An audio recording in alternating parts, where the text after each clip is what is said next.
ॐ सदाशिवसमारम्भां शङ्कराचार्यमध्यमाम् अस्मदाचार्यपर्यन्तां वन्दे गुरुपरम्पराम्। ॐ शान्ति शान्ति शान्तिः।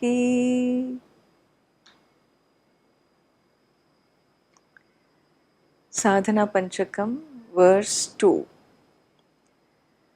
Saṅgaḥ satsu vidhīyatāṁ bhagavato bhaktirdṛḍhā dhīyatāṁ śāntyādiḥ paricīyatāṁ dṛḍhataraṁ karmaṣu santyajyatām sadvidvānupasarpyatāṁ pratidinam tৎपादुकासेव्यताम् ब्रह्मैकाक्षरमर्थ्यताम् श्रुतिशिरो वाक्यं समाकर्ण्यताम्. In the previous session, we saw the importance of satsangaḥ. Having had viveka, vairagya and mumuksha, meaning the capacity to discriminate permanent from impermanent, thereafter the dispassion towards the impermanent, and the deeper inner calling for a spiritual life called moksha. This being there, it is not enough if one does not have a support group. So until one discovers one's master, one's teacher, one looks for peers, friends who are also looking for the same thing as you are, who have discovered all that you have. And so saṅgaḥ, satsangaḥ, company with the good people. And to nurture this company, the support group, deepening one's devotion, learning to trust that all your needs in life will be looked after by the universe, and therefore an infinite trust in the cosmic justice is really called the process of deepening one's devotion. Having got onto this journey further, śrutimatastarko'nusandhīyatāṁ paricīyatāṁ. The next point being made here is, may one work with, may one develop certain attitudes which are critical to one's outlook of life. Certain disciplines and value systems are important, without which a spiritual journey is not spiritual anymore. And what are these? He says śāntyādiḥ. The tradition describes sixfold qualities that one must have. This is known as upasana yoga. So far we have seen karma yoga, the attitude towards one's life pursuits, duties and so on. Now we are looking at the inner disposition, the inner well-being. Shama, dama, uparati, titiksha, shraddha, samadhanam. These are the sixfold qualities that are discussed here. He says, may one gather this towards oneself. Shama is really mind control. Mind control means not controlling the mind, learning to channel one's shaktis, one's powers. So we talk about in Shama that the mind, we have threefold powers. Jnana Shakti, the power to know, Ichha Shakti, the power to desire, and Kriya Shakti, the power to perform, to do. These three powers, any power needs to be channeled. When it is channeled, one can utilize it properly. And therefore, the power to know, the power to desire, and the power to do requires an inner education, is discipline as to what to know. What is it you want to know? Today's times is really times of great knowledge. You just touch a button and you can know so many things. Google God is ever available for all of us. But then we get information which are more harmful to us than productive, required for our journey. And so what is it we want? What is it that's going to serve our life goal? Look for that piece of knowledge.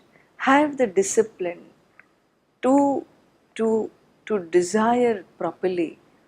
Have the discipline to know the right things, and have the discipline to do what it takes to achieve your goal.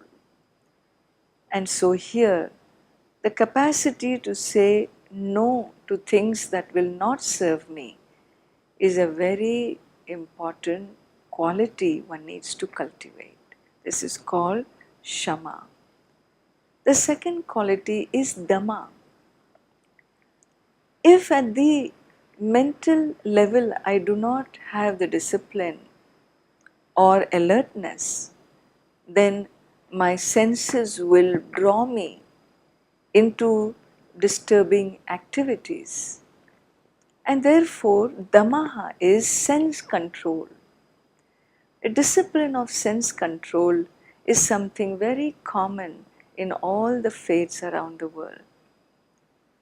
Fasting, going on a pilgrimage, observing silence, these are simple disciplines where you deny yourself comforts, because today we have become so much craving for comforts. A little bit of discomfort in life we are unable to stand. And therefore, we need to consciously create situations where there is discomfort, but we have the discipline to say no. No for indulging. This is called Dhamma or sense control. The culture promotes, supports this discipline called Dhamma. Then comes Uparati. Uparati is the withdrawal. Withdrawal from what is not going to serve us. We have only so many hours in the day. We all say we don't have time. There is nobody in today's world who will say, yes, I have all the time for you. No one has time for what you want them to do. But they always have time enough for what they want to do. This is how we prioritize our life. We always have time for what is the most important for us, is it not? And therefore, how you prioritize, what you prioritize is pretty much based on what is your thought system, what is your philosophy of life, what you want out of life. And therefore, very intelligently using our time to achieve what will serve my spiritual life and to delete those activities, that energy, move away from what is not going to serve, this capacity to withdraw is called Uparati. The fourth discipline is Shraddha. Fourth is Titiksha. Titiksha means the capacity to endure, endurance of the opposites. Shitoshnadi, it is said, endurance of too hot and too cold, endurance of the opposites, sahanam. All enduring capacity, capacity to accept discomfort is really a challenge of the modern world. We are used to using gadgets and equipments to make ourselves comfortable all the time. We always want to be beings of comfort. But being comfortable, you can still be unhappy, understand. Earlier you were uncomfortable and therefore unhappy. Now you are comfortable but continue to be unhappy. Happiness is not the outcome of a comfortable life. Happiness is the outcome of self-awakening. And therefore, putting your energy in comfort, doing things to be comfortable, acquiring comfort, if that is my goal, then I have gone off track, because no matter how comfortable you are, it is not the answer to your own dissatisfaction and cravings and greed that sits in the soul. And hence, titiksha. Titiksha is a great quality that one needs to imbibe, the capacity to endure. The fifth quality is shraddha or faith. We have discussed this earlier.